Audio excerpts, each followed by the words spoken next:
khơi ngã trôi của mình màu ngã viên trôi màu của mình hạt trong sông phải chạy từ anh thà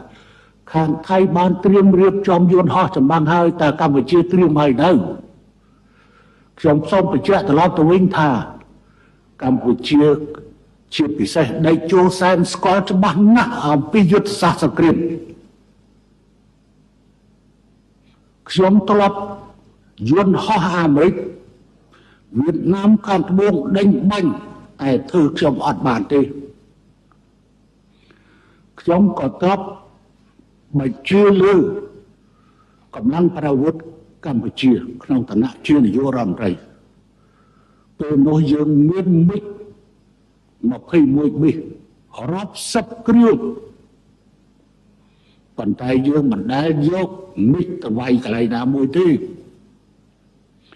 ផ្ទុយទៅវិញមួយឆ្នាំត្រូវឲ្យវា380តោនមួយឆ្នាំយួនហោះមួយគ្រឿងត្រូវឲ្យប្រេង380តោនដើម្បីការវឹកហាត់ក្រោយមកខ្ញុំកាត់ទុកឲ្យនៅតែ280តោននេះកាត់100តោនចេញអញ្ចឹងឥឡូវកម្ពុជាអត់មាន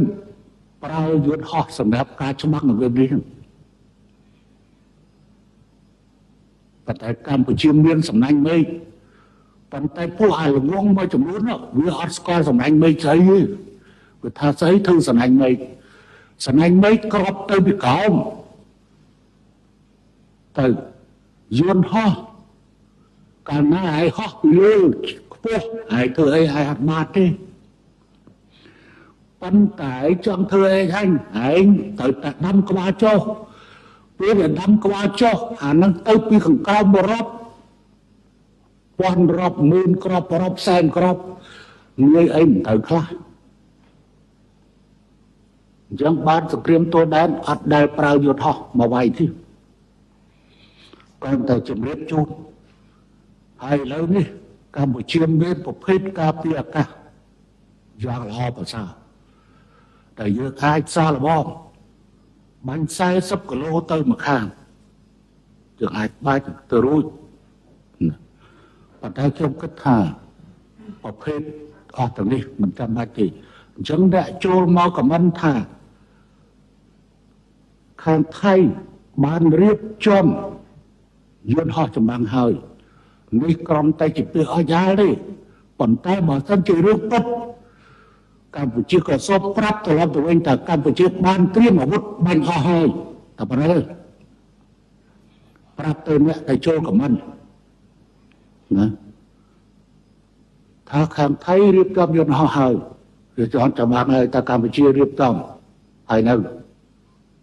រៀបចំហើយក៏ភ្លើងសម្រាប់បាញ់យន្តហោះហើយគេអាចដឹងបានបច្ចេកវិទ្យាបច្ចុប្បន្នយន្តហោះមួយគ្រឿងអាចប្រមាណលានដុល្លារតែអានេះមួយគ្រាប់ត្រឹមតែ30-40ម៉ឺនដុល្លារគឺវាល្មមវាខុសគ្នាឆ្ងាយអាមួយ5លានឬ10លានឬ20លានចាក់ស្ដែងសេលេនស្គីចង់បាន S-16 ពីអាមេរិកនិងពីពួកលើកលែកតើអ៊ុយក្រែនមានឧត្តមភាពទេអត់ទេកុំសង្ឃឹមទៅលើបញ្ហាកំភ្លើងធំខាងពេកកុំសង្ឃឹមទៅលើដ្រូនកុំសង្ឃឹមទៅលើមីស៊ីលកុំសង្ឃឹមទៅលើយន្តហោះដល់រាបណាថ្មើរជើងចូលអត់ដល់សូមកុំសង្ឃឹមថាឈ្នះអញ្ចឹងយុទ្ធសាស្ត្រយោធារបស់កម្ពុជាគឺបែបនេះឯងតែនេះមិនមែនជាការនិយាយទាក់ទិនជាមួយនឹងបញ្ហាចម្បាំងទេតែគ្រាន់តែអ្វីដែលវាបានកើតតែខ្ញុំលើកយកមកនិយាយហើយខ្ញុំសង្ឃឹមថាសភាពការមុំបីឲ្យនៅត្រឹមមុំបីបានហើយកុំរៀលដល់ប្រាសាទព្រះវិហារតំបន់តាកមីនឹងទូទាំងព្រំដែនហើយរឿងទស្សនវិជ្ជាយោធាដែលឡែកតូចមួយនេះហើយមិននៅត្រឹមប៉ុណ្ណឹងកុំឲ្យពាក់ព័ន្ធនឹងយោធារួមកុំឲ្យពាក់ព័ន្ធនឹង វិស័យដទៃទៀត